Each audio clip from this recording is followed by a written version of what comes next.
Welcome to the Basu and Godin Notebook, everybody. We're Monday, November 27th. I am Marc-Antoine Godin with Arpin Basu, still stuck in California. Lucky you. Yes. Lucky me. I'm actually, this is actually Sunday in California that we're recording this. You guys are watching it on Monday or later, just because I have a full travel day on Monday. I have to get from Canadians practice in Los Angeles in El Segundo at 9 a.m. Pacific time to my flight that leaves at 11:40 a.m. Pacific time to get to Columbus in time for Tuesday's practice. And so Monday was not going to happen. There's a time difference. There's a time difference that's added to that. So there was no way we could have recorded that episode on Monday. Let's face it. No, that's it. So I am stuck in California. I am actually, perhaps as you're watching this, I'm leaving California. But while we're recording it, I am stuck in sunny California. Weather's been lovely, but so-so trip for the Canadians, I would say. Like, they got 2 out of 2 wins in 3 games, but are you really convinced about this team in any way, shape, or form? I'm not. No, not really. No. It's the sort of trip where you'd like to take that and say, okay, this is a moment of truth. This is a time in the season where things could go in one direction or another. If they lose all 3 games, then the teams will be able to take like a clear path into a certain direction. If they got 3 wins, well, they're back in they're back in the thick of it. It bolsters the player's spirit and whatnot. And the end result, 2 wins out of 3, okay, but nothing convincing in San Jose. Absolutely not. No. And they were completely obliterated in LA. Against a very good team that once they had the lead, gave them absolutely nothing offensively. So, and there was just no way that they would come back into this game. And I wonder if they were in this game to begin with. And it's really surprising to me that Martin St. Louis said that he was happy with the way that they played and that they had played a good game. Because when you get killed in terms of high danger chances, the way that they were against LA, after 24 hours before a subpar performance that they were lucky to get, in which they were lucky to get the win in San Jose, you cannot get out of there and say, you know what, that's good. 4 points out of 6. If you choose to do that, once again, it will be based strictly on results and not on how you played. Well, I wonder to what extent the message Marty is sending publicly is the same as the one internally. Listen, after the game in LA, I asked 3 players this question, and I got 3 different answers. So ask Nick Suzuki, as results aside, how would you qualify how the team played, where your team is at in terms of their game after these 3 games in California? Because, if you remember, the trip to California seemed to be one of those turning points of the season. Martin St. Louis super disappointed with how they played in Boston. The forecheck is a mess. Spends 2 straight days on practice on that forecheck, and appeared to be sort of one of those tilting, those pivot points in a season, potential pivot points in a season going into the trip. As you mentioned, not convincing in San Jose. Anaheim, they won the game. They scored some goals, but gave up so many chances and really had no business winning that game. Sam Montembeault stole it, quite frankly, as far as I'm concerned. And and as you mentioned, obviously in LA, and I should qualify. Marty said that he was happy with the Canadiens game up until the point it became 3-0. So the first 2 periods of the game, and then once it became 3-0, obviously the Canadiens kind of realized that they weren't generating anything. This is one of the funniest heat maps of a game that you could look at. If you go to Natural Stat Trick and just look at a heat map, it looks like sort of a virus kind of. It's not. There's nothing really. There was nothing going on in terms of zone time. It was just terrible. So and here and there, little splotches here and there. Yeah, it was just it just seemed like. I think Travis Yost of TSN.ca referred to it as a I forget what illness he used, but anyhow, an illness of some sort. But so my point being, so I asked Nick Suzuki. Nick was like, "Well, I think I don't think our game is where it's at, where we want it to be. We won those 2 games, but I think that got exposed in this game." Brendan Gallagher was like, "Well, you can't. It's really hard to dominate teams for 60 minutes in this league. I think we had some good parts of these games that we can build on, and we definitely have some things that we can correct." And then Mike Matheson said, in his infinite wisdom, which he often has, he said, I think we would be smart not to get overly swayed by the results in either direction." So referring to the game against LA, don't get overly down when a really tight veteran team that's been together a long time systems you to death and you just can't do anything about it. That's one where just chalk that up to that and move on. And also not get overly swayed by the wins in San Jose and Anaheim because they were imperfect games. So I think of the 3, Mike Matheson is probably closest to the reality here. It's yes, they lost to the Kings, but a lot of teams lose to the Kings, and a lot of teams lose to the Kings because the Kings play like that. The Kings get a lead, and then they smother you, and so you can't breathe. And it's a really interesting window into how Martin St. Louis wants the Canadians to forecheck is exactly what the Kings do. When they lose the puck in the offensive zone, they have 2 guys on the new puck carrier in an effort to get it back. But then when they don't get it back and that team gains control of the puck, they will sit back in a 1-3-1 in the neutral zone and force you to use extreme discipline, to dump pucks in, place pucks, go after them, and then they have a strong, pretty mobile defense that prevents you from doing that. So all in all, pretty good system that I think Martin St. Louis was a little jealous of. Can I just share the one one fun part of this game with you and our listeners? So, for those of you who might not have read my story, here we go. So at one point in the game, Mike Matheson has the puck in his own end, and it appears as though he's looking up, he sees this 1-3-1 set up in front of him, and it appears as though he's just going to hold on to it. And he did for a little bit, but it looked like he could have for a long time, which obviously made me think of that time in, I believe it was 2011, when the Philadelphia Flyers were facing Guy Boucher's Tampa Bay Lightning, and they sat back right from the start of the game. Peter Laviolette's the coach. Right from the start of the game, they sit back. They're like, "We're not going to attack this 1-3-1. We're not going to go into this Bermuda Triangle. We're going to force you to come to." And this happened numerous times over the game. The refs had to stop, blow the whistle. They had to have a face-off. There was booing going on, right? There was booing going on. It made the news. Of course, it was hilarious. It was an excellent counter to a very passive 1-3-1 neutral zone trap. So I asked Brendan Gallagher. I said, "Hey, did you see when Matheson kind of had the puck in your end and was just kind of hold it?" He's like, and I was like, the way the Flyers did against the Lightning. He's like, well, Marty played in that game. Marty was on the ice. If you go see the clip, Marty was on the ice. Sure enough, the opening shift when Philly did that, the guy at the blue line forechecking, air quotes involved, the guy at the blue line waiting for the Flyers was Martin St. Louis. And Brendan was like, "Well, if we had gotten a lead, you might have seen us do that." I was like, "Oh, really?"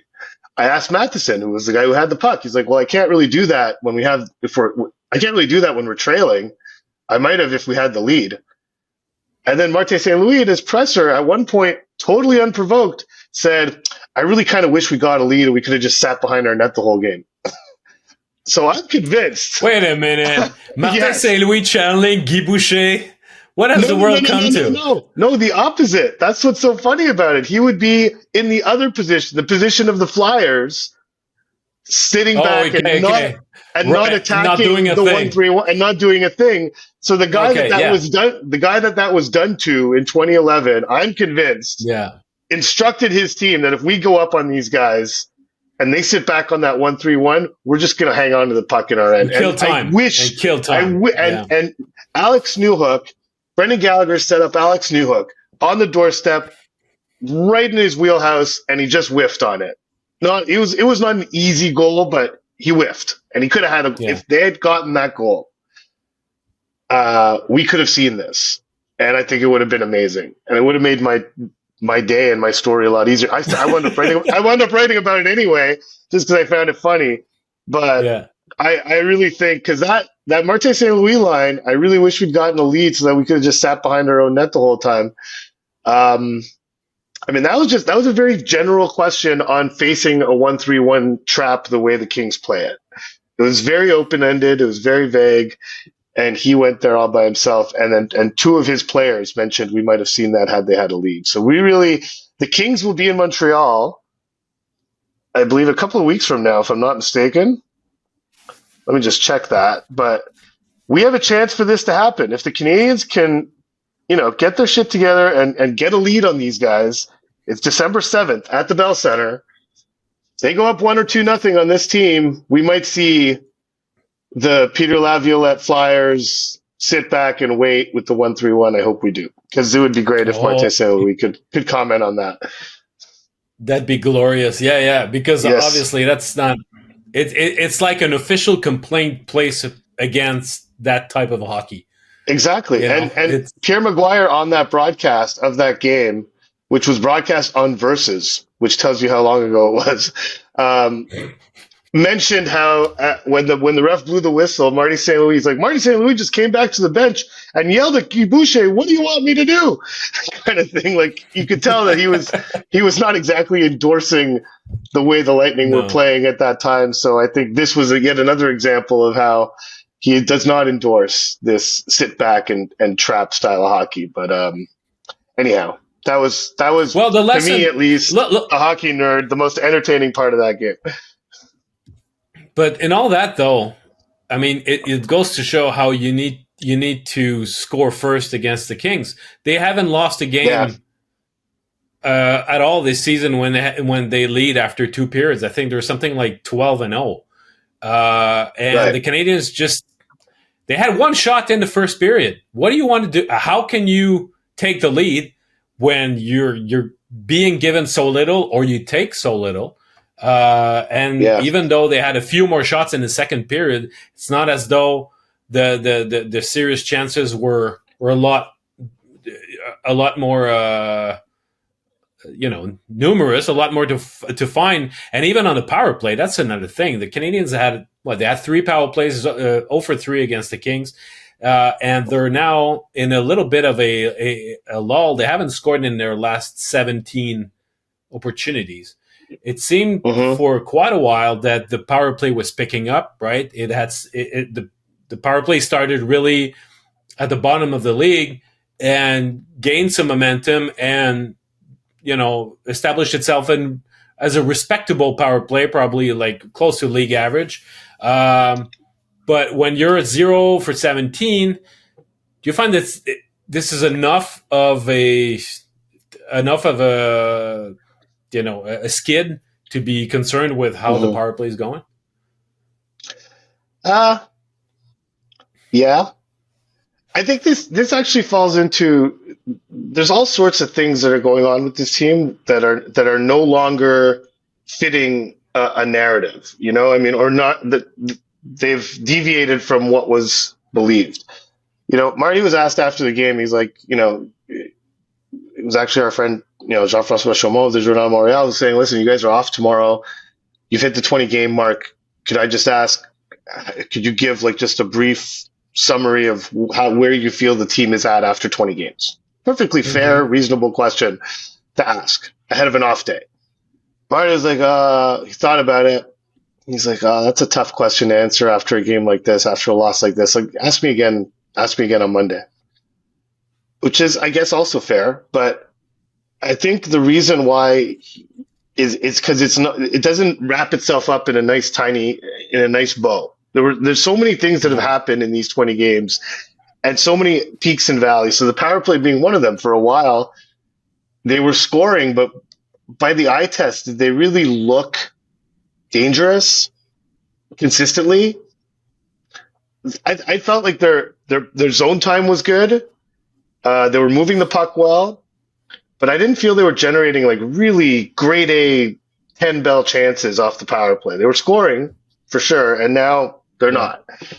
And they still have that good zone time. So are they as bad as 0 for 17? No. But were they as good as they were when they were scoring pretty much every game for like a long stretch of games? They could count on one goal a game from the power play. So that's maybe correcting itself somewhat to the eye test. This one's not so much the eye test, but there's two guys whose stories were so compelling over the first 10, 12, maybe even 15 games. Sean Monahan and Tanner Pearson, where we were like, oh, these great comeback stories. Tanner Pearson's coming back from his wrist injury and he's doing so well and good for him. And Sean Monahan's coming back from his torn groin, which followed him coming back from his 2 hip surgeries. What a great story. And what great news for the Canadians that they can look forward to the trade deadline and have these two guys be kind of prime assets for them to sell off. Well, Sean Monahan has just fallen off a cliff, like kind of out of nowhere. Like all of a sudden, he is unrecognizable. I mean, you want to look from the Boston game. He's invisible. We see him at the face-off circle. He still dominates there, but during the play, you're looking for him on the ice, 5-on-5 at least. Absolutely, and the power play he's still good, I think. Yeah, but at 5-on-5. High danger chances for and against with Sean Monahan on the ice over his last 4 games. So the game in Boston plus this California trip. The Canadians have had 2. The opponents have had 22. Just in the last 2 games, it's 14-1 with Sean Monahan on the ice at 5-on-5. It was 7-0 against LA. It's just if you don't believe in those numbers, I mean there's nothing at least going on in terms of goals. He's only been on the ice for 1 goal against in his last 4 games, but he hasn't been on the ice for a 5-on-5 goals for since November 4th in St. Louis. The Canadians have not scored a goal at 5-on-5 with Sean Monahan on the ice since November 4th. So, and they have allowed in that span 2, 3, 4, 5, 7, 8. So it's not going well. Expected goals percentage over the last 4 games against Boston, 0. Against Anaheim, 16.8. Against San Jose, 10.5. Against LA, 11.4. So that's percent.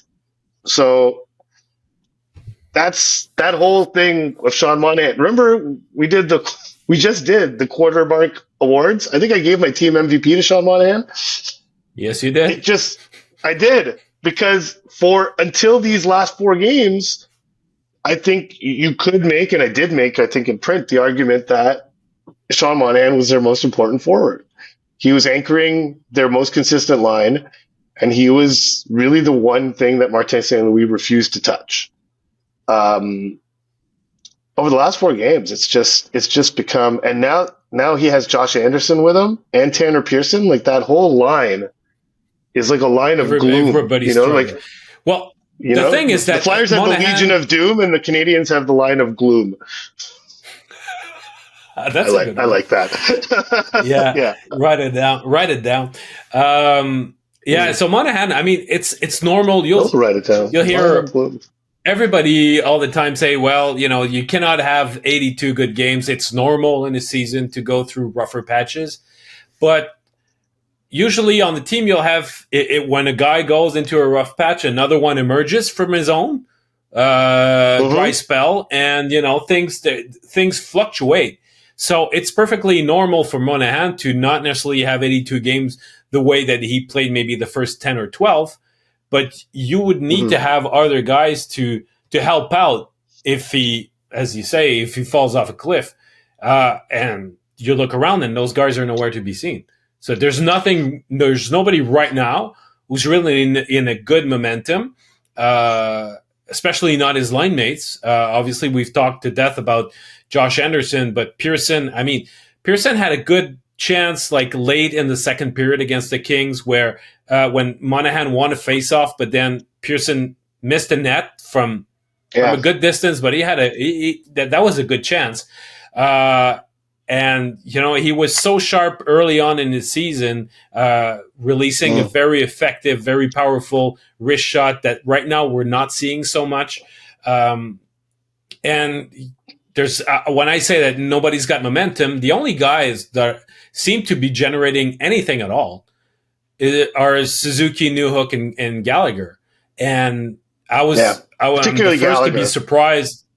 Yeah, I would say particularly Newhook. I really like Newhook's game right now. Oh, the last couple of games, Gallagher's been. I think Gallagher's been the driver of that line. I personally feel, but yeah, Newhook's been good too, though. It's probably there might be a question of roles and how complementary they can be. The fact that Newhook can be a bit more in the perimeter because where Gallagher is going to go, whereas when Caulfield is on that line, maybe that Newhook's job is not necessarily fitting just Newhook has to play the Gallagher role. It is. That's it, and it's not his game. But I've seen him against the Kings. There was a lot more intensity on his part. He made an amazing pass to Barron. I think that was early in the third for a scoring chance there. But that line is I think is playing fine. I told you that I was concerned with the fact that Gallagher, if he was to be paired with Suzuki, might be vulnerable because of the length of their shifts. It has not been the case. So far, it's going pretty well. But you look at the other lines, and it's everybody's gone. That was against LA. Everybody was gone, but I mean, I don't think the Dvorak, Slavkovsky, Caulfield line has had some moments and has been in San Jose. Slavkovsky in San Jose. And even in Anaheim, I thought that line was all right. And so it's, I think it's, those are the two lines. But what I was surprised going into the LA game, what surprised me the most, and this speaks to before when I was wondering, is Marty sending a different message in the room than he is publicly? Well, when he comes out in LA with the exact same line combinations as what they went in San Jose, to me, that sends the message like, you guys are doing great, keep it up, kind of thing. Like there's nothing wrong here. I don't need to tinker with anything. Everything's fine.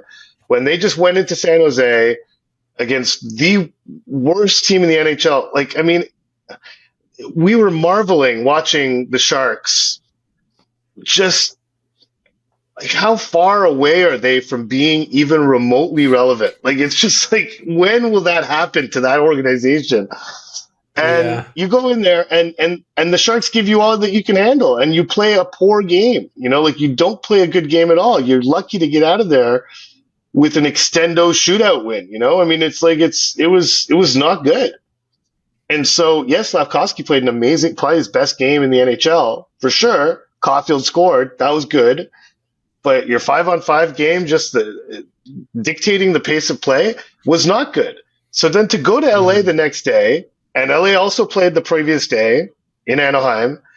To go in there and leave that line in particular, that Monahan, Anderson, Pearson unit together, and leave the Pezzetta, Evans, Ylonen unit together, I feel like there was some switching up you could have done in your bottom six there. I mean, it would have been justifiable. It would have been smart, actually.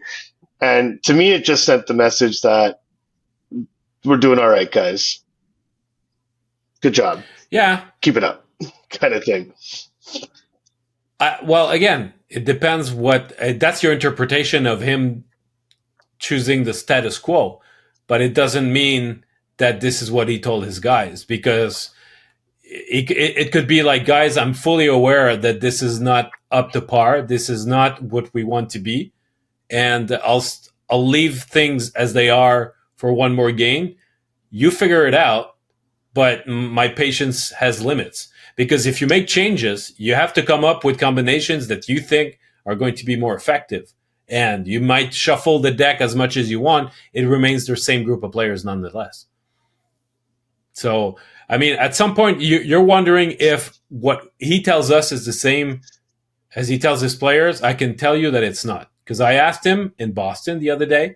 I wanted to test out the theory that I submitted to you a few weeks ago, that my overall impression was that he has a communication agenda with each of his players, when to push certain buttons, when to make sure that he's not too hard on certain guys, and when he'll choose to just keep things as always with the glass half full, et cetera, et cetera. And in that environment and mindset, being forced to face the reporters every day, twice a day, very often, and answer to questions that are valid questions, but that mess up with that communication schedule or communication agenda he's got with each of his players, is a bit of a tightrope to walk on. And so I asked him, I said, are you, is it difficult for you to maintain that line? And he said, yeah, but don't think that what I'm telling you guys is always what I'm telling them. They're hearing a different story. Yeah, so of course, but they often hear the exact same thing as he tells us too. I mean, let's not be. We often hear the exact same talking points coming out of the players, and that comes from the coach. I mean, that's a fact. Yeah, but if it was constantly dramatically different, you would say, well, what is it that you want to tell us if basically you're telling the truth to your players and you're just telling BS to the outside world? I don't expect him to have the exact same message publicly as he does privately, but it usually jives pretty closely. I mean, it's really not. I don't think it's ever dramatically different. Like, that's the thing, is that it's yes, there's going to be more specifics. Yes, the language might be more pointed. Yes, he might be more willing to blame his players for something behind the scenes than he is publicly, and that's perfectly understandable. But to me, there's a message that you send with words, and there's a message that you send with actions. And in my experience with NHL players, the way to inform them that they're not playing at their top is through ice time and line assignments. And, I mean, speaking of like a narrative that's changing, like Josh Anderson through the first, 15 games, I'd say, generating lots of chances, very visible on the ice, just not scoring goals, hard luck story kind of thing, and he came out, spoke to us in San Jose after practice, comes out a half hour before practice, is doing but he's not generating chances anymore. He's not as visible as he used to be. These games in California, he's been largely invisible. And so it's a different story with him as well, And so there are guys like Ullinen got one shot up the lineup. And so, and hasn't gotten one since, gets benched in the third period regularly. I mean, there are buttons that can be pushed. Yoel Armia flew out to California to not play a game. Matthias Norlinder flew out to California to not play a game. Like, I mean, there are things that can be done, and he's just choosing not to do them. And to me, that sends a bit of a signal. Like, I believe in what we're doing here, guys. Like, just let's stay the course. Okay, but you started. I go back to your original point because you brought up Monahan and Pearson, and the fact that they're expected to be trade chips at the deadline. Do you think that there's, in terms of their usage, in terms of how they're managed, the focus has to be put on how we can maximize their value for an eventual trade? Or is it just strictly a game by game, Well, you have to get them playing better. I mean, you have to get them playing better. That's what's going to help you trade them. Yeah. Yeah, you very well could be. Absolutely. He sat out of practice the other day, so I mean, yeah, he could be injured. That's a problem. If he's injured, then he needs to get out of the lineup. What have we learned here? I mean, it's honestly like, if he's injured, get him out of the lineup. But if he's playing, then we have to presume he's not injured. If this organization has learned anything from last season, that would be lesson number one. And so in any case, it seems to me like, these are cases that should be on Marty's to-do list. And, I think those three guys in particular on that one line are playing bad hockey, and something needs to be done to spark them. I'm not saying to like demote them in the lineup or even take them out of the lineup as a punishment.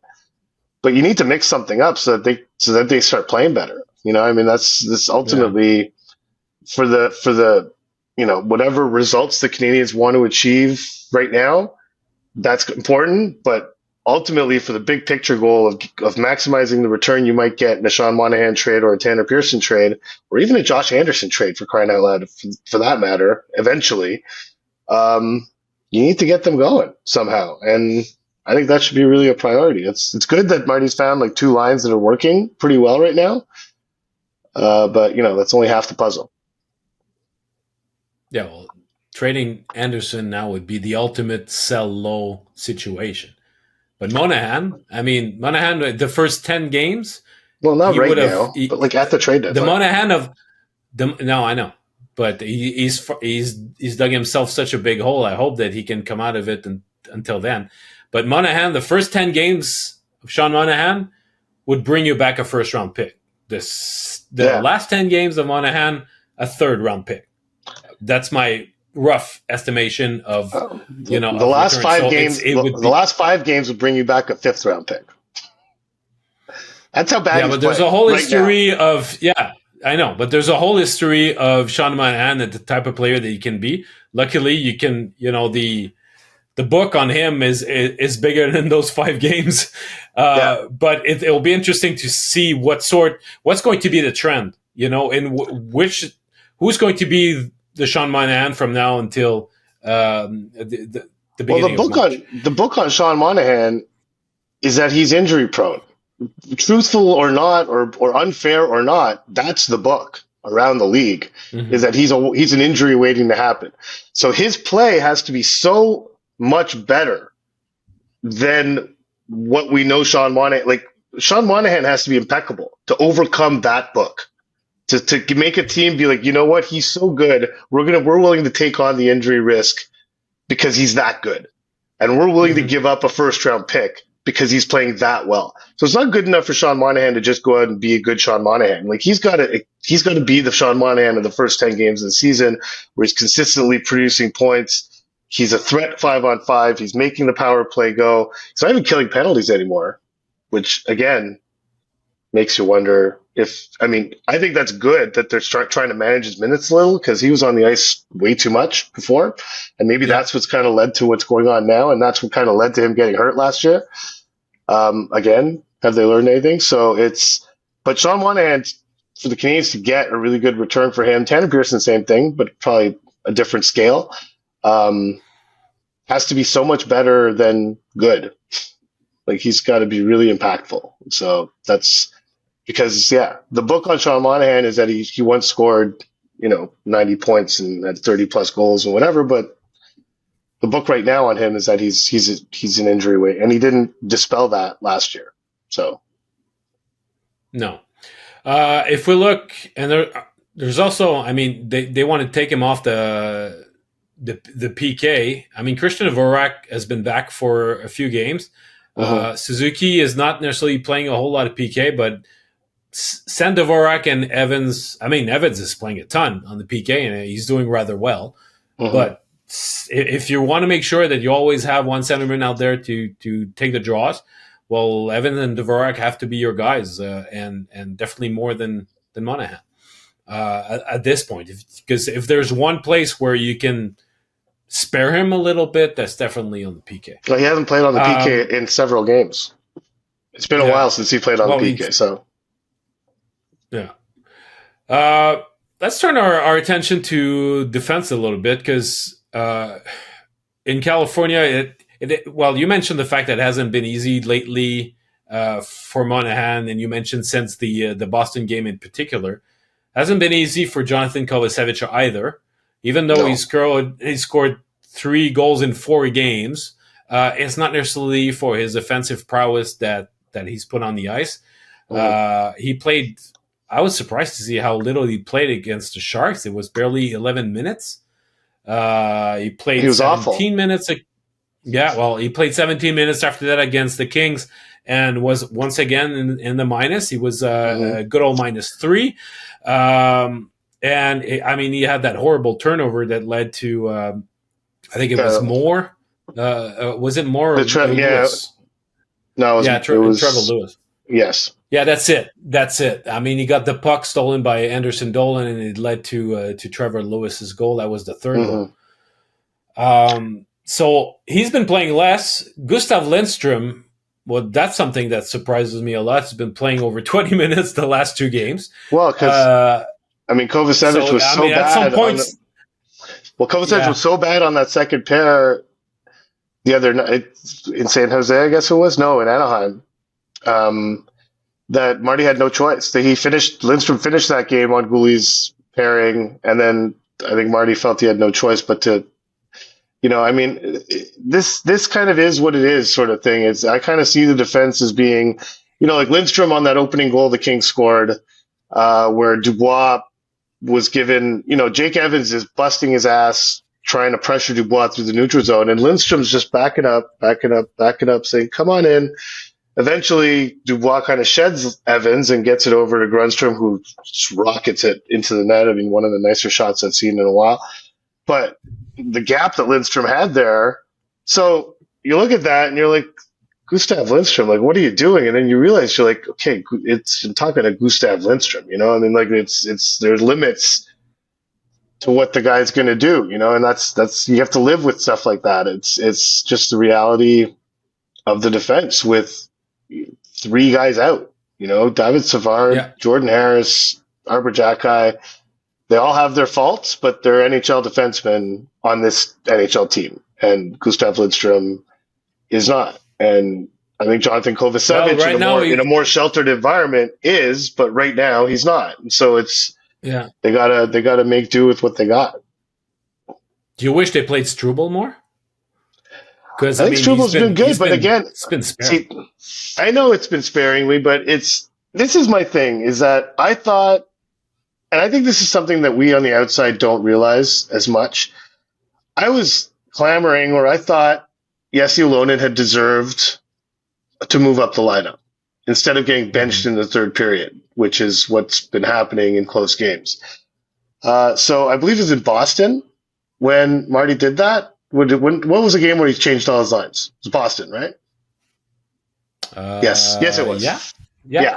So Jesse Ylonen gets a top six spot in Boston, and him along with the rest of the team, they can't handle it. It didn't work out.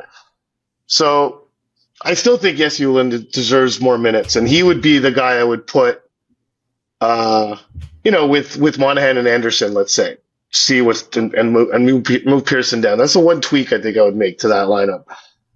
But when I think of that, I always think, like, when you're watching a player, try to realize how much the role of his role in how he's playing. The role of how many minutes he has in the way he's playing. So, like, when you look at Struble and he plays like 12 really good minutes, like, oh, you should play that guy more. Oh, look at Kovacevic. Like, as soon as Kovacevic started getting more minutes, so the holes in his game started to appear. And so it's not always as simple as, play the guy who's playing really well but not getting enough minutes. Just give him more minutes. I don't think it's always that simple. Well, more minutes means tougher competition. It's like it's just more opportunities to make mistakes. I mean, it's really, and then so I think the way they're using Struble is fine. I don't think they should. Mm-hmm. I think it's all good. He's getting enough minutes. He's getting in situations. He's playing really well. So why mess with that? Well, probably that when the team comes back home and they've got the last change, they might be able to adjust and maybe give him a few more minutes if he continues like that against Columbus.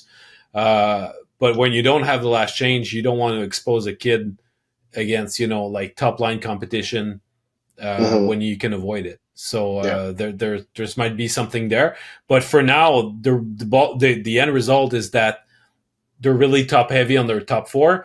So Matheson, Gouli, and Barron mainly are the three guys that are taking the load. And once again, I think that Barron's doing pretty good. I think Barron's doing great. So Barron's really continuing to do very well. It's okay. I think we should get to the mailbag. Sure. Which plenty of questions. We did get plenty of questions, so every week we have to kind of pick and choose. But thank you for sending in all the questions. Let's start with Gab Beliveau on Twitter. I'm gonna translate this in real time because he sent it in French. Well, I'll just say it in French and then I'll translate it. Considérant l'avancement du sujet dans la NBA, pourquoi est-ce que le load management n'est pratiquement jamais abordé dans la NHL, si ce n'est des gardiens? Ça me semblerait une avenue pertinente à aborder dans l'optique de prévenir les blessures chez les Canadiens. So basically he said, since load management is such a topic in the NBA, why is it almost never brought up in the NHL other than for goalies? Seems to me that would be a relevant, I would say, seems to me that would be a smart avenue to take in terms of preventing injuries with the Canadians. Well, you want to hit that?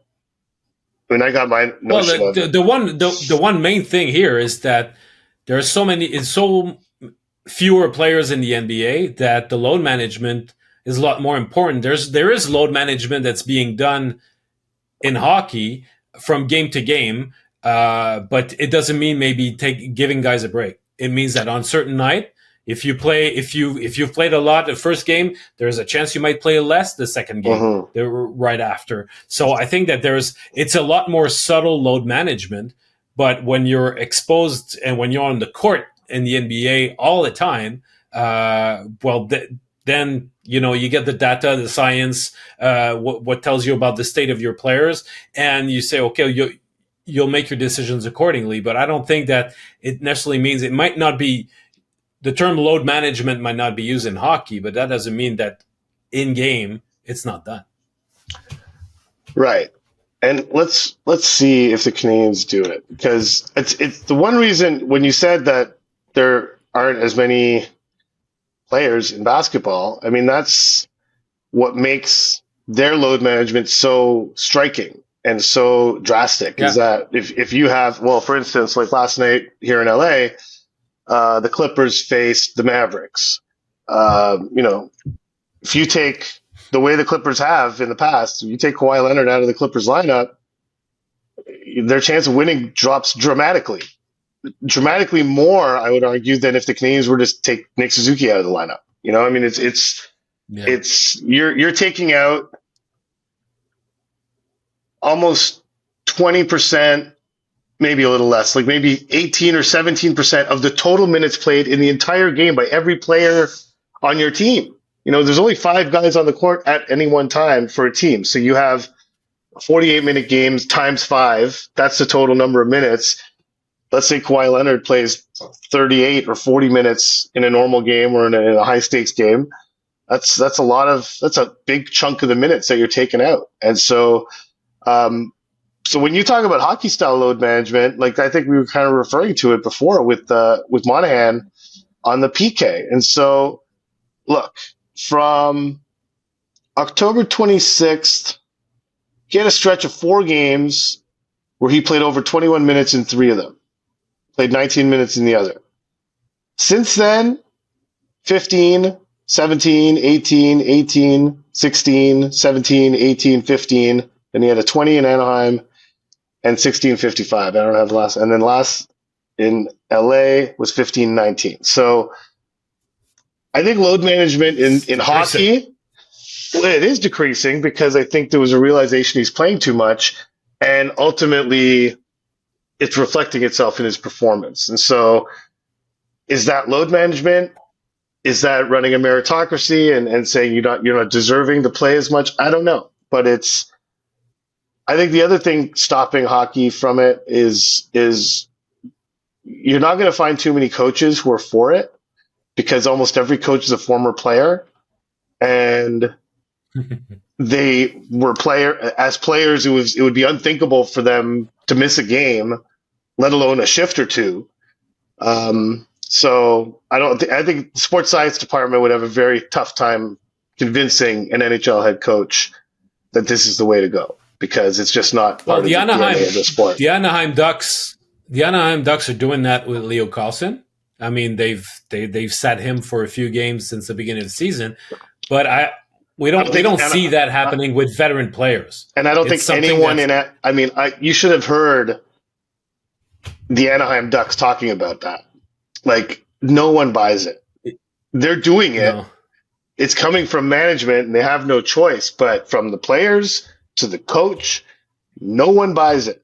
So I think it's really interesting what's going on there, what they're doing with Leo Carlsson in terms of the load management thing. But you talk to Mason McTavish and like those guys want to win games and they can clearly see that this guy helps us win games. He's good. Yeah. He's a really good player. And Mason McTavish, it's like, I don't understand. Every time he sits out, I'm like, why is he sitting out? Why can't we have this guy today? Like, it just makes no sense.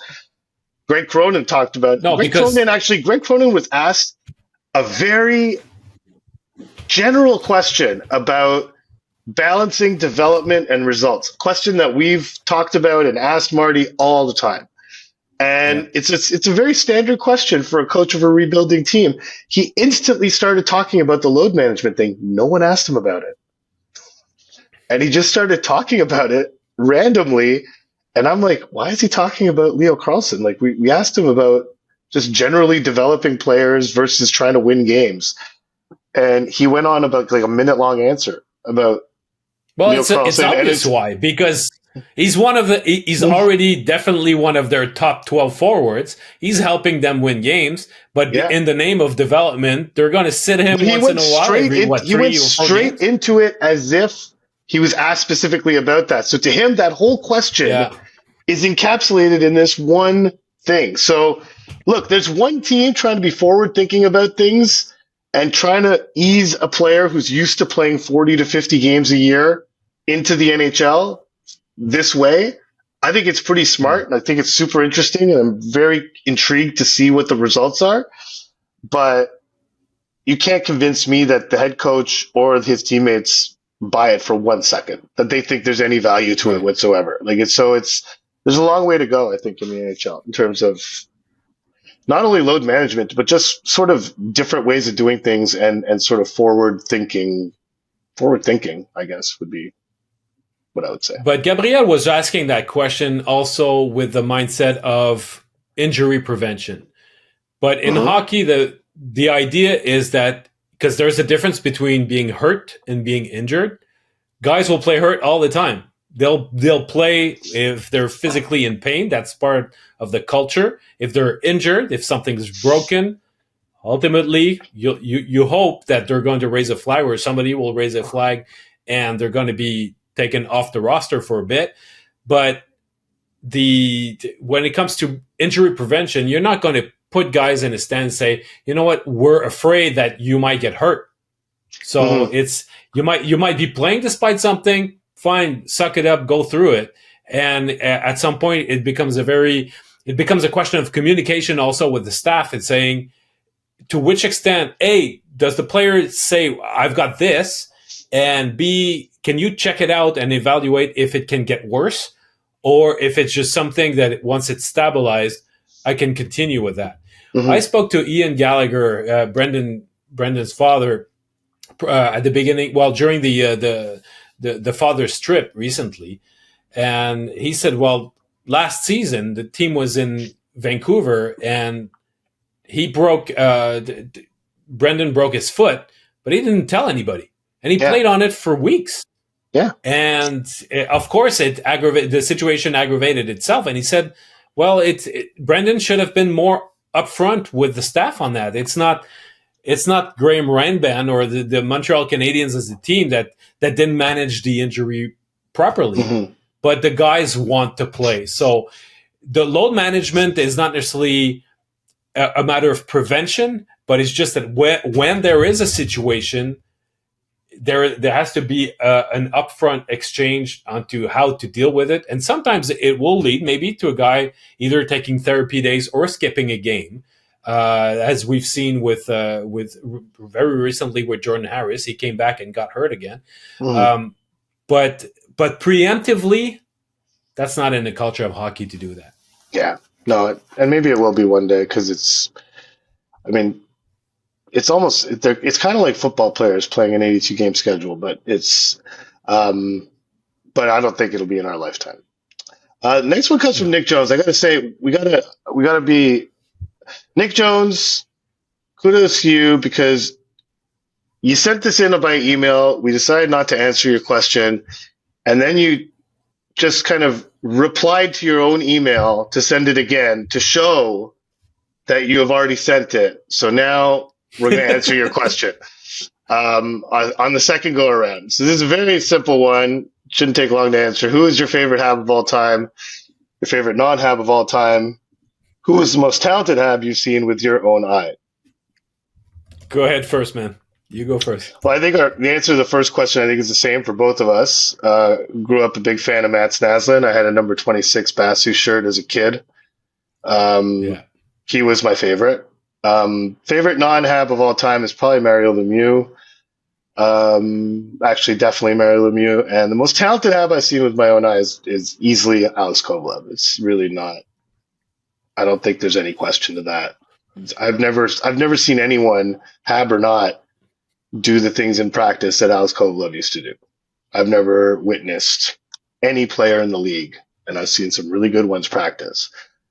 I've never seen them do the stuff that he did. He did ridiculous things in practice, like just mind-bendingly, ridiculously talented things in practice. So those are my answers.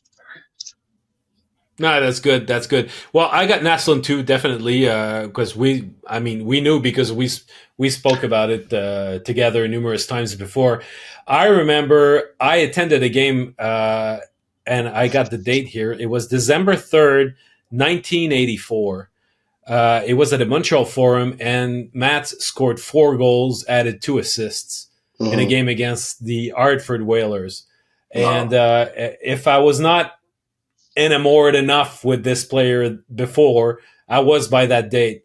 And obviously the thing is, he's a smaller player. When you're a kid, you identify with the smallest guy on the ice because it's easy to project yourself, in the smaller players. And Mats was just awesome. And he was offering a different brand of hockey that really stood out from what we were accustomed to by the Montreal Canadiens. Obviously, he was their first foreign star too. It ruffled some feathers at the beginning when he first arrived, and people say, "Oh, he's coming to steal jobs." Mm-hmm. Well, he was so good that after that, nobody wanted his job to go to anybody else because he clearly had deserved it. And short career, though. I think that the magic from Mats Naslund didn't last very long, maybe 5-6 years really at the most, but he's still to this day the last 100-point player that the Canadiens have had. That goes back a long way. If when it comes to favorite non-Hab, I used to be a fan of Keith Tkachuk because I've always had fondness for power Keith forwards. Tkachuk. But I'm surprised. I did not expect that answer coming out of you. I don't know why. Keith Tkachuk. Wow. Well, because I've always liked power forwards, but I must say that Nathan MacKinnon he's an active player, so I can say all time and go back in time. But Nathan MacKinnon, I just love the package that this guy provides because he's got almost the speed of Connor McDavid while carrying the puck, but there's that power element also to his game that makes him so compelling. He'll have the end-to-end rushes, the highlight reel, but there's so much power also to his game that Nate's the guy. And as for talented Hab, for sure, Kovalev. There's hands down. Yeah. When it comes, maybe if I go number 2, maybe PK number 2. In terms of what the talent of things that he could do, not necessarily that he did on a regular basis, but the extent of what he was able to do, PK was probably number 2. Yeah, so, I'm trying to think. There were other guys who were like super talented to just weren't good players. Like I found like Mikhail Grabowski was really talented, just wasn't really a good player. I don't think you'd put him in the same category, but he was a guy that just like the talent did not translate to the ice, but was someone that Galchenyuk being another one, obviously super talented player. Watching that guy shoot pucks, he was just a dogged shooting practice guy. That guy would spend 20, 30 minutes every day after practice shooting one-timers top corner, top corner, top corner, top corner every time, but just a litany of reasons why it didn't work, but all the talent in the world. Well, I've seen Guy Lafleur with my own eyes, so I guess he would come off the list, but I didn't see you saw old Guy. You saw old Guy Lafleur. I saw old Guy. Yeah, you didn't see the real Guy Lafleur. Anyhow, thanks for the question, Nick, and thanks for the persistence. Appreciate it. So you got the answer. Zach, I hope I'm pronouncing this right. Lisak or Lysak? Lisak, I think. Lisak. Zach, in any case, had a question on email. I would not say that Cole Caulfield has been bad this year. He's become a more effective playmaker for sure. But I think it's fair to say that he has not been as effective a scorer.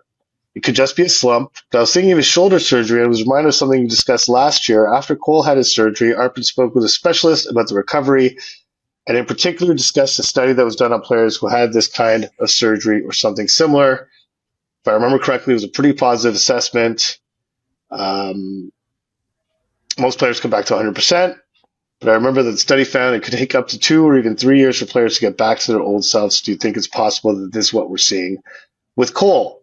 Thanks for the question, Zach. And yeah, you pretty much have it right. That study did show it did take some time for these players. The success rate was extremely high, but there was a lapse before production got back to normal levels. Cole was asked about this. Where were we? Anaheim. After practice in San Jose. Actually, the day before he scored. So he was taken, and I think we talked about it on the podcast. Actually, we didn't talk about we didn't talk shoulder, about not the shoulder, but just his media session where a whole bunch of us gather around and one person will ask about the lack of scoring, and then someone else will ask about the lack of scoring, and then someone else will ask about the lack of, and all of a sudden the player feels like the whole world wants to talk about the fact that he's not scoring goals, where it's just the nature of a reporter having a very specific question pertaining to lack of scoring, but something specific about it that you have to get an answer to. But if you're on the other, if you just put yourself in that person's shoes, you're thinking, wow, I've just been talking to reporters for 5 minutes. I took 7 questions and they were all about the fact that I have 1 5-on-5 goal this year. So one of the questions in that environment was, is your shoulder okay? And out of all those questions, that's the one he took, like he kind of bristled at the most and was like, because players do not like being offered up excuses for not scoring, or whatever, or lack of results or what have you. But he really kind of was like, but it was at the end of all these questions about him not scoring. So he was kind of annoyed. His patience had been tested by that. Yeah, exactly. He was kind of done. He was done. He's like, yeah, never better. It's never been better. And I was like, okay, all right, see you later. This is over now. But again, there's one thing to say that the shoulder feels physically great, and Cole said it feels stronger than it did before, is what he said.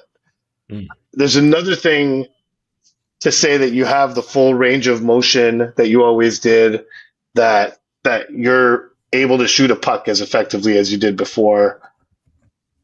It's hard to say without Cole playing ball. So according to Cole, everything's fine, but it's hard not to look at his goal production and think, what's the one thing that's changed? It's his shoulder. So I think it's a fair question, personally. Well, yeah, that's the one thing that has changed. I think that the way that the opponent plays him too might have changed too. And is he shooting always from the right angles? Does he have his shot attempts at the right time? It might not be physical. The fact that his lack of, it's a relevant question to bring up, because it's something that affected. He was out half a season, but I see him try so many shots from always the same spot. If he was moving around, sometimes attacking from the other side, getting on the power play, if he could, I don't know, maybe they could try him in the bumper for a little bit and just have him shoot pucks from there. But you look at the stats on average. I mean, he shoots on average more this year than he has before. But is the quality of those shots the same? I don't know. His shooting percentage is the worst it's been since he's in the league. So at some point, it's going to be bound to change because on average, he's almost to 13% on his shooting percentage, and he's at 7.5 since the season has started. So this should balance itself at some point. I don't think that the shoulder has anything to do with it, but I'm no doctor. It's really hard to tell from such a vantage point. Yeah, so, well, I mean, the studies would suggest that even subconsciously, I mean, his shot attempts are down. His shot attempts per 60 are down by 4 from last season on the power play. I actually talked to him about just the fact that if he's comfortable being a decoy, because his shot attempts are down on the power play because the Canadians can't get him the puck as often because teams are totally selling out on removing him as an option. And I said, can you live with being a decoy on a power play if the power play continues to generate? And at the time I asked him, the power play was generating. They were scoring consistently. They were generating more expected goals than they did a year ago. He just wasn't involved in them. And his answer was,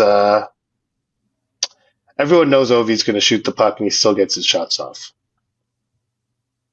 I was like, okay, so the answer is no. The answer's you're not willing to. So he's just like, I just have to find a way to get shots off. Like, it's just not, but he is cognizant of the fact he's shooting less on the power play for sure. And he's not getting those shooting angles. So that is not, I agree with you, that is not shoulder related. That is reading the game, hockey IQ, understanding. It's everything that he's innately done so well his entire life. Knowing how to find the spot on the ice to get a shot off is his superpower. That's what he does better than anyone, really. Is knowing how to find those soft areas. Yeah, but speaking of that, because he brings up Ovechkin. That's true. Ovechkin, everybody expects him to shoot, but for many years, right, in the height of their effectiveness, the Washington Capitals were a team that were relying a lot on their power play, but they've been living a steady decline for the past 5 or 6 seasons. First, it was like top of the league on the power play, and then they started climbing down 5th or 6th, and then 10 to 12, etc. And then next thing you know, this year, so far since the beginning of the season, the Washington Capitals are dead last in the league with only 6% efficiency rate on the power play. So yeah, everybody expects Ovi to shoot, but now if they make sure that he's not going to get his shots as much, well, the Capitals don't have that secondary and third options because all of a sudden Nyström is sitting, he's injured, Kuznetsov is not an effective player anymore, so it becomes Carlson and Ovechkin. So you've got to develop other tools, other weapons.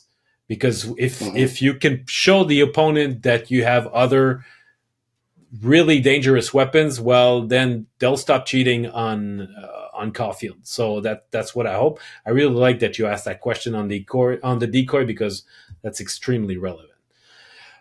Simon Markovski-Bourque, he was originally from Quebec, but he's actually living in Yellowknife. He's asking us, I translated the question. It was originally sent to us by email in French, but he says the players seem to be taking more time with the puck before taking action. I get the impression that patience and control are paramount when it comes to making decisions. We're moving further and further away from the good old dump and chase, and even from Michel Therrien's era of just lobbing the puck in the neutral zone.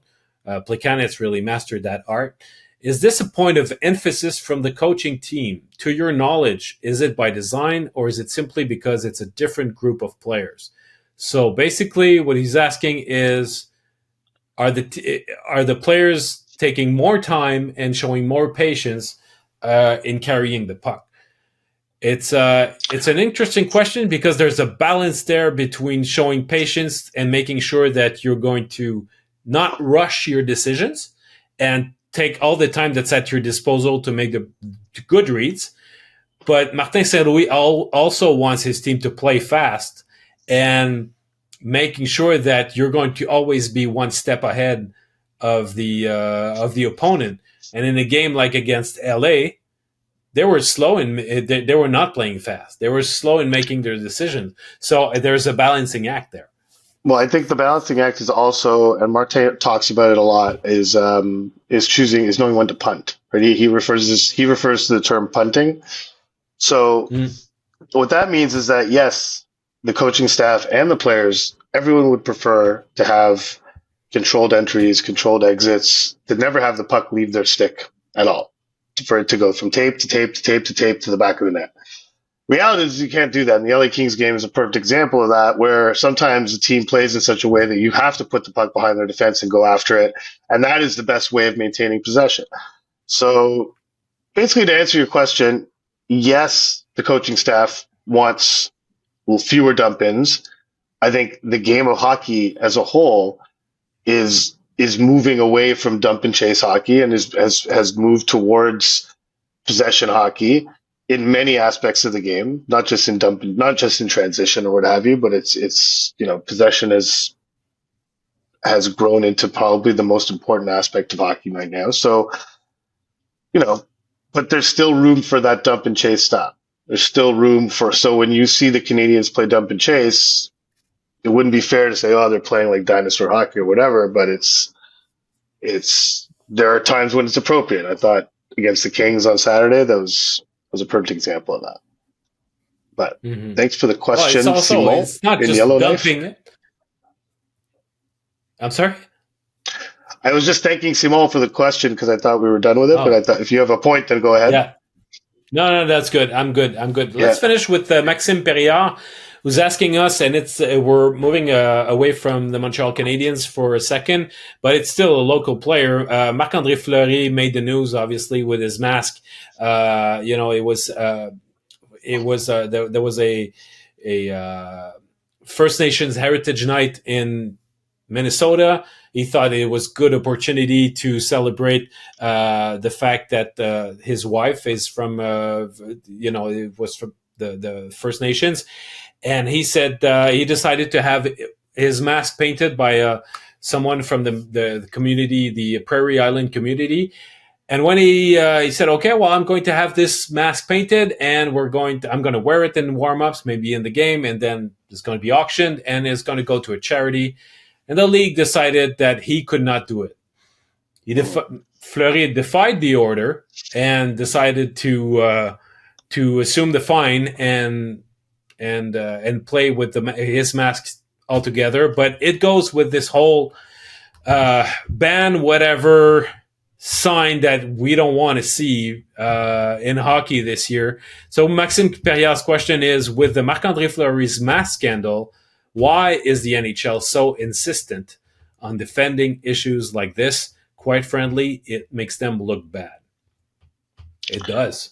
It does make them look bad. I mean, I don't have an answer for why they insist on defending issues like this. Like, to me, okay. Why do they defend? Okay. This is a classic example of the NHL getting in its own way. The NHL obviously did not like the negative attention a small handful of players created by refusing to take part or refusing to wear Pride Night jerseys last season. So what do? They go to the extreme opposite end of the spectrum and say no one can do anything under any circumstances, which was already challenged at the beginning of the season. Troy Stecher, if I'm not mistaken, decided to wear... Travis Dermott, sorry. Apologies to Troy Stetcher and Travis Dermott. But Travis Dermott decided to wear pride tape or apply pride tape on his stick in a very subtle kind of way. And so was the first to openly defy this. The NHL obviously did nothing. Marc-Andre Fleury was apparently informed by the league that not only would he get fined, the Wild would be hit with a massive fine if he decided to wear this mask. And he called them on it, and it's amazing. And of course the NHL didn't do anything because the NHL is not going to come out looking like this evil organization. So they tried to bully him, basically. Said, "Oh, we'll fine you. We'll fine the team a significant amount of money." Marc-Andre is like, "Yeah, go ahead. Go ahead. I'd like to see you do that. I'm going to wear the mask anyway." Let's see what happens. So the easy fix here, I don't know why they don't do this. To me, that it's so simple. Say that, okay, you don't want to have any team-mandated theme nights where all the players are asked to wear a certain jersey, whether that's Pride Night, whether that's Military Appreciation Night, whether that's whatever. They couldn't even wear Hockey Fights Cancer Night shirts this year, So Logan Thompson on his mask, the cancer ribbon, he was not allowed to wear it on his Yes, exactly. So what the fix is that you can't have these mandated by the teams, but warm-ups are open to do whatever you want within reason. But if you want to champion a cause in warm-ups, you can do so as an individual player. No one's forcing anyone to do it, but if you want to go ahead and do it, then you're allowed. And that's it. I think it solves the problem. And it just makes this I think some people might say, "Oh, you're opening up a can of worms. What if someone wants to, I guess we'll cross that bridge when we get to it, but I think allowing players to express themselves in warm up would just be a naturally smart thing to do. Yeah, because at first it all stems from the fact that because they didn't want the distraction of those Pride Night jerseys and all the stir that it created last year, I think they wanted to stop that, but they didn't want to impose a rule that would look like they were against the Pride initiatives. So that's why they put it to all their other causes, which is Black History Month, First Nations Night. We talked about cancer or military. So the Canucks just had their Diwali night, which is the best specialty jersey in the league, in my opinion. It's every year. Beautiful.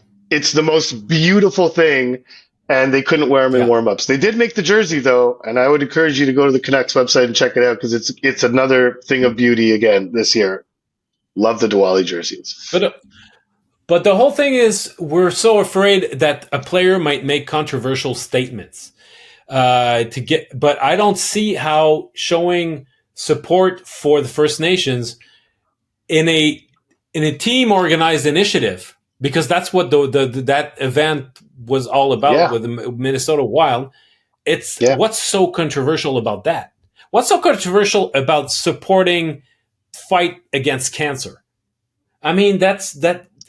But there is a former premier in Quebec, Jacques Parizeau, that used to say "s'auto-pelure de bananiser," which means that you slide on your own banana skin, and you trip. You trip. You fall on your own banana peel because of that. Yeah, but let me ask you this. So, because this came when this was happening with the Pride Night jerseys last year, I asked someone at the league, I said, what would you do? Would you have the same stance if a player decided to not wear fatigues or like the camouflage warm-up jersey that a lot of teams wore on Military Appreciation Night because they're anti-war? Yeah. They're pacifist. They don't believe in war. They don't think we should be glorifying war. So let's not wear the Military Appreciation shirt and have that. And then they're sitting at warm-up for that. How would the league respond then? And I think that's another thing the league is trying to avoid here, is that if you open up, it wasn't just about Pride Night. It was just, if you open up, and frankly, that's what I want more players to do, is if you have a stance to take on something, then go ahead and take it. I think it would be fine. I think it would be great if I'd just be fascinated to see like what would happen if a player, instead of a Pride Night refusal, and I think that's what the league is trying to avoid in this whole rule. It's just that the rule has been just so spectacularly ill-conceived and just is poorly, like they just, an adjustment needs to be made. And thank you to Travis Dermott and thank you to Marc-Andre Fleury for making it obvious that an adjustment needs to be made. You want to apply a rule, but yet it's so broad and inapplicable in the way that it is currently done that it has no teeth. It's exposed. It has no teeth. But even if it had, I mean, how would you justify the fact that you're fining Travis Dermott or Marc-Andre Fleury for doing that? Because they did not follow the rule? Well, why is the rule there in the first place? It's there because they want to make sure that there's nothing that's going to be remotely controversial, divisive, because they want to protect the unity of their brand and the unity of their fan base. Mm-hmm. Because if you don't want to bother anybody, don't do anything. But if you believe in certain things, it might rub some people the wrong way. But if you think, we as a community, as a league, we think that there are certain causes that we deem important to support, well, assume the fact that there's going to be a minority that might not approve, that might be angry and whatever. It'll never be 100%. But if you choose not to do anything, or if you backtrack, you just look like a weak league and a team that's got no colonne vertebrale, no backbone. No backbone, yeah. Well, I don't think we needed Marc-Andre Fleury to know that the NHL is a weak league, but it's good to be reminded every now and then. So thank you for the question, Maxime. Thank you, everyone, for all your questions. That's going to be it for this edition of The Notebook. We'll be back on Friday with, are we going to call it Future Friday now? Yes. Is it going to be Future Friday? Yeah, future alliteration. Yeah, we'll have something on Future Friday, and obviously everything going on with the Canadians. They play in Columbus on Wednesday, and then back home on a back-to-back on Thursday with the Panthers, and then we will talk to you on Friday. Bye-bye, everybody.